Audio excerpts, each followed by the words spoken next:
What's up? So we're gonna do a fun. Here's Gollum. This is Gollum, right? This green guy. Yes, my precious. Oh, it's a scrumptious. It's a crunchable. So Yes, oh, yes, my precious. I don't think that works, Grogu. I don't think it was a good imitation though. Oh, you're welcome. All right. So Connor, Bilbo escapes Gollum. There you go. Yeah, and here's a. Can you do your Gollum voice there, buddy? Sit up, because I can't. Oh, yes, precious. Pretty good, buddy. And there, if you look on the back here, it looks like Gollum's been whipped, Ooh. All right. almost like Yeah. with slaves. Thanks for the details, buddy. And I don't think we need that. Awesome. yeah. All right, let's not. All right, let's Okay. say we didn't. All right, so and then he gets out, and he has a magic ring now that can make him invisible, and then they almost get captured by the goblins and wolves. Then the eagles save them, and now they're in the middle of nowhere, and they gotta go to some really dangerous guy's house called Beryl, and they need his help. And sometimes he's a guy, and sometimes he's a bear, which sounds pretty dangerous. So we'll see what happens. After a while, they came to a belt of tall and very ancient oaks, and beyond these to a high thorn hedge through which you could neither see nor scramble. "You'd better wait here," said the wizard to the dwarves, "and when I call a whistle, begin to come after me. You will see the way I go, but only in pairs, mind. About 5 minutes between each pair of you. Bombo is fattest and will do for two. He'd better come alone and last. Come, Mr. Baggins. There's a gate somewhere around this way." And with that, he went off along the hedge, taking the frightened hobbit with him. They soon came to a wooden gate, high and broad, beyond which they could see gardens and a cluster of low wooden buildings, some thatched, made of unshaped logs, barns, stables, sheds, and a long, low wooden house. Inside, on the southward side of the great hedge, were rows and rows of hives with bell-shaped tops made of straw. The noise of the giant bees flying to and fro and crawling in and out filled all the air.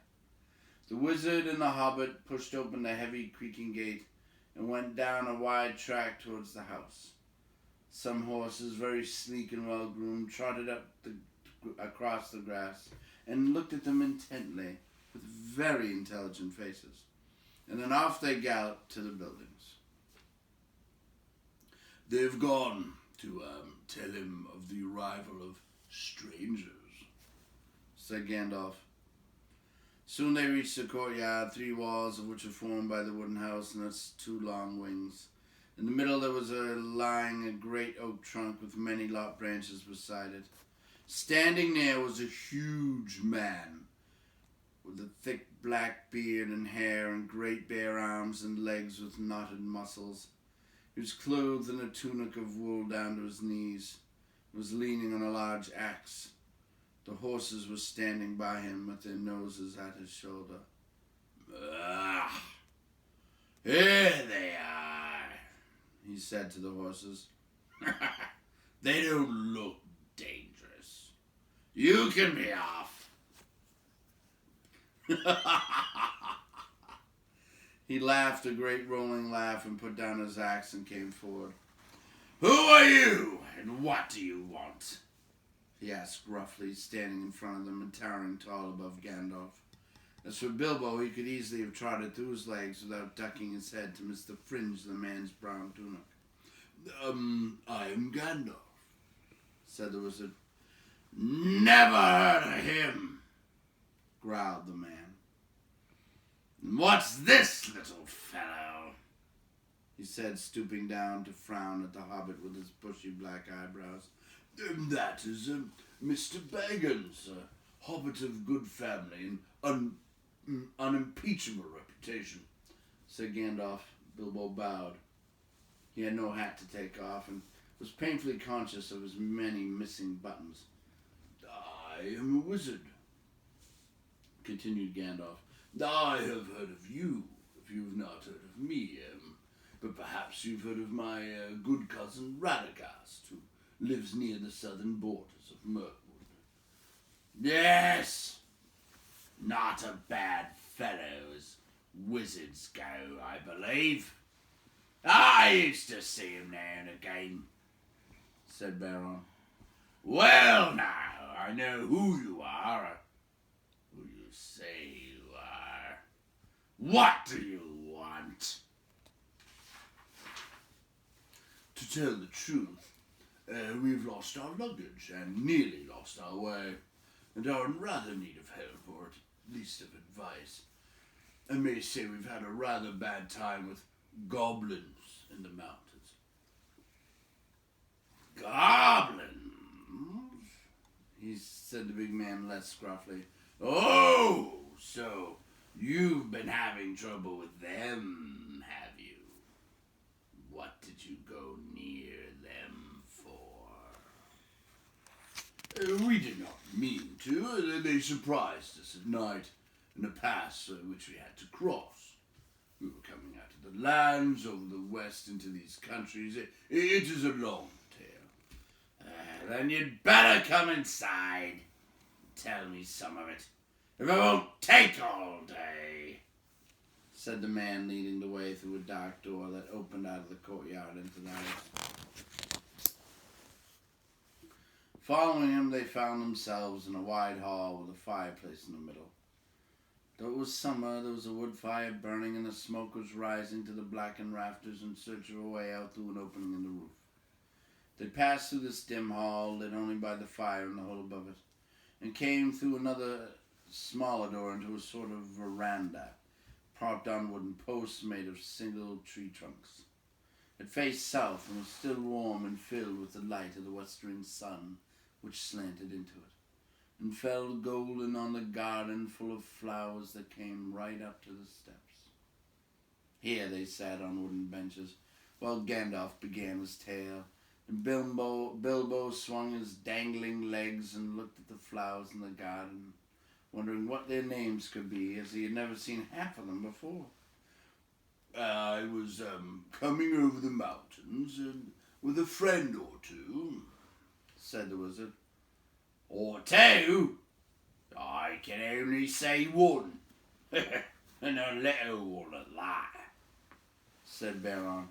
Well, to tell you the truth, I did not like to bother you with a lot of us until I found out if you were busy.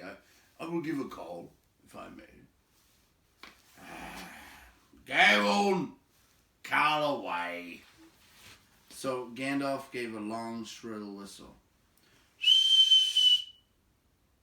And presently Thorin and Dory came round the house by the garden path and stood bowing low before them.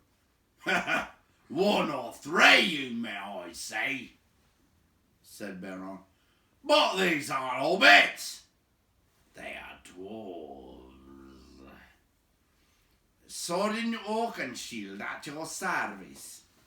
Dory, at your service, said the two dwarves, bowing again. I don't need your service, don't you? Said Bourne. But I expect you need mine.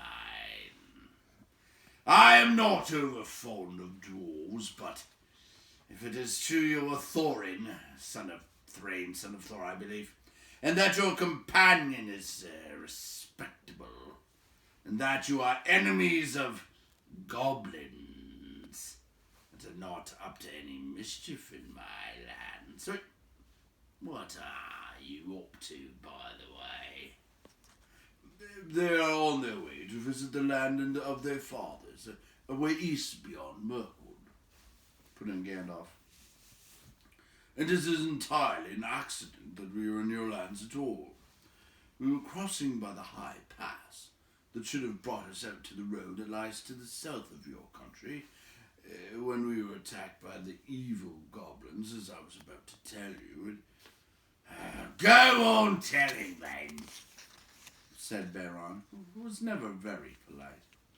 There was a terrible storm. The stone giants were out hurling rocks, and at the head of the pass we took refuge in a cave. The Hobbit and I and several of our companions. Do you call two several? Well, no, as a matter of fact, there were more than two. Where are they? Killed? Eaten? Gone home? Well, no, they don't seem to have all come when I whistled. Shy, I expect. You see, we are very much afraid that we are rather a lot for you to entertain. Go on!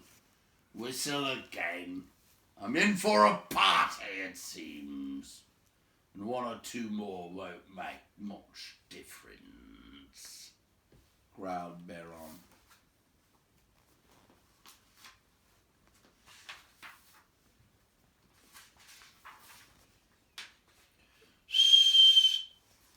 Gandalf whistled again. But Nori were there almost before he had stopped, for if you remember, Gandalf had told them to come in pairs every 5 minutes. Ha! Hello! Said Baron. You came pretty quick. Where were you hiding? Come on, my jack in the boxes. Nori, at your service. Audience, they began, but Baron interrupted them. Thank you. When I want your help, I'll ask for it. Sit down. Let's get on with this tale. It'll be supper time before it is ended. As soon as we were asleep, went on Gandalf, a crack at the back of the cave opened. Goblins came out and grabbed the Hobbit and the dwarves and a troop of ponies. Troop of ponies? What were you? Travelling circus? Or were you carrying lots of goods? Or do you always call 6 a troop? Oh, no.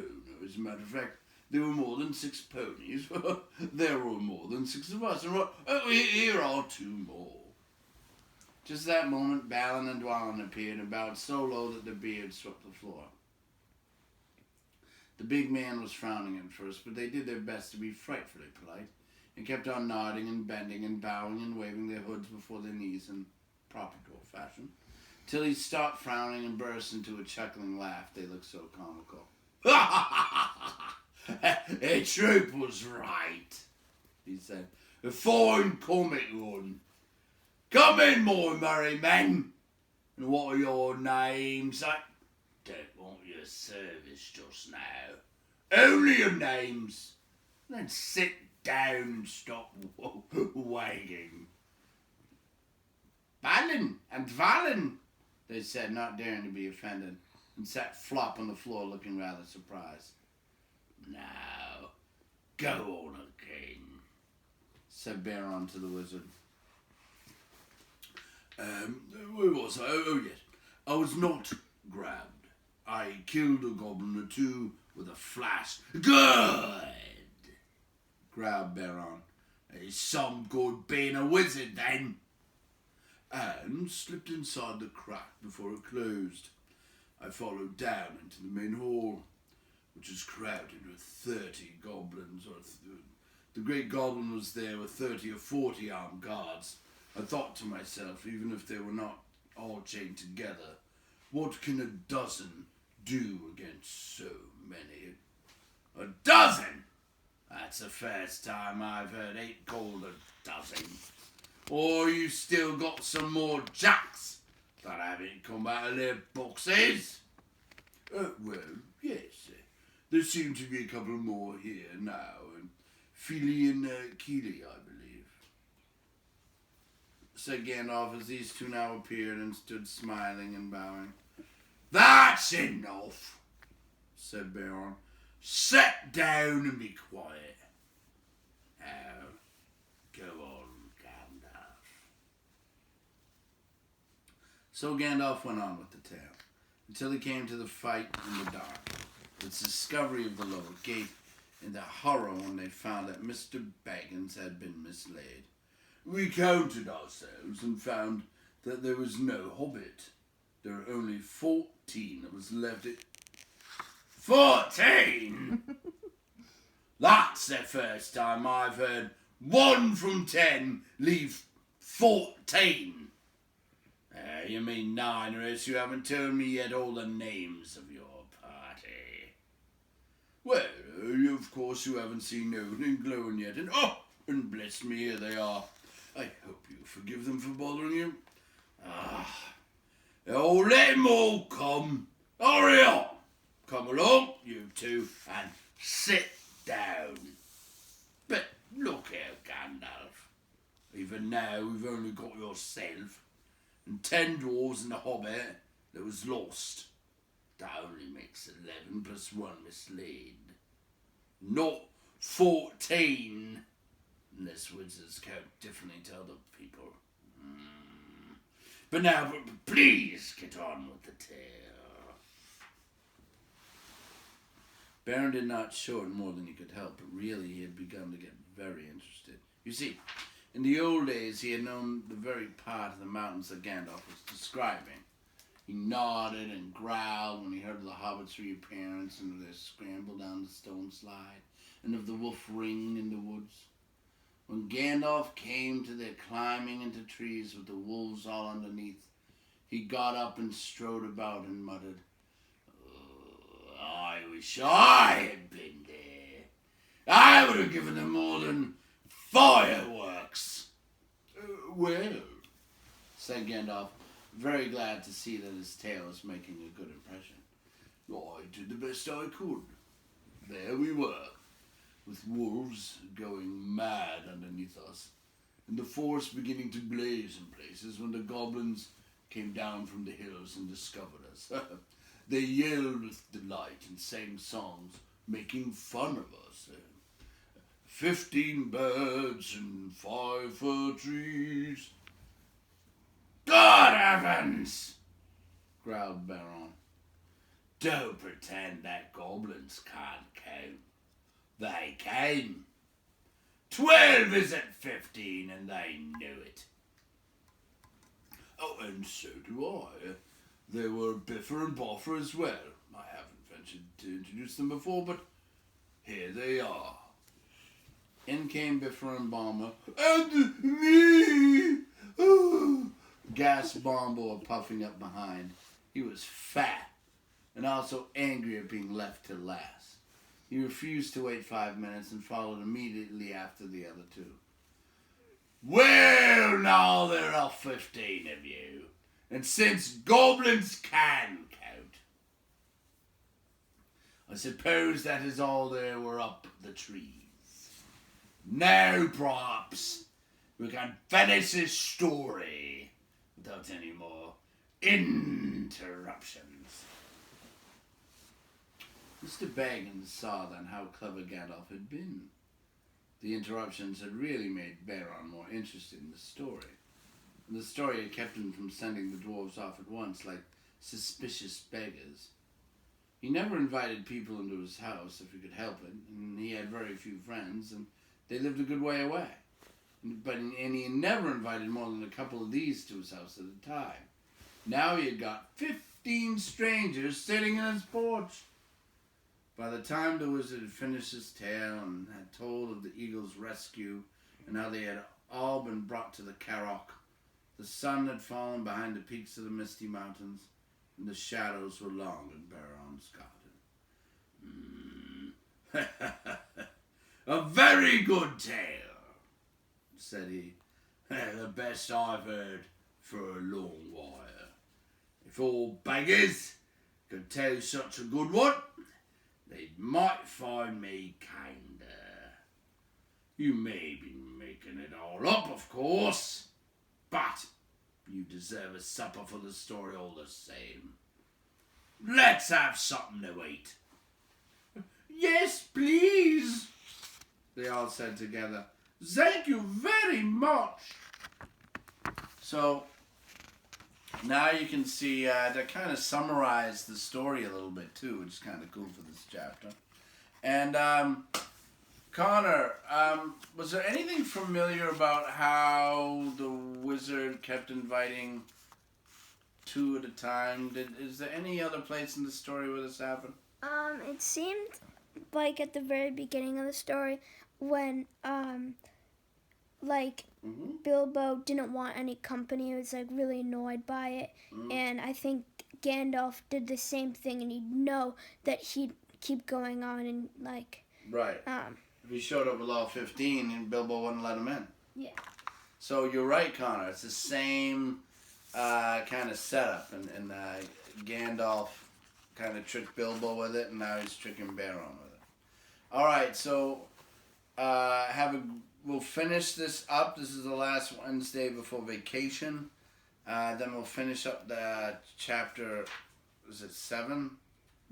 Right after vacation. I know we've had a little break because of those awesome, fun tests you did, but now we have to do this real hard work of the read aloud. I'm very sorry. That was so mean of me. And by the way, I will mention this in the history books, but you realize I was wearing all these Patriots things and talking about the Super Bowl because it hasn't happened yet, but I realized when I was driving home that you've already would have seen the Super Bowl. So you actually know who's won and I don't. So this is very annoying to me right now. All right, guys. We'll see you later. Have a good Wednesday, and we'll see some of you tomorrow.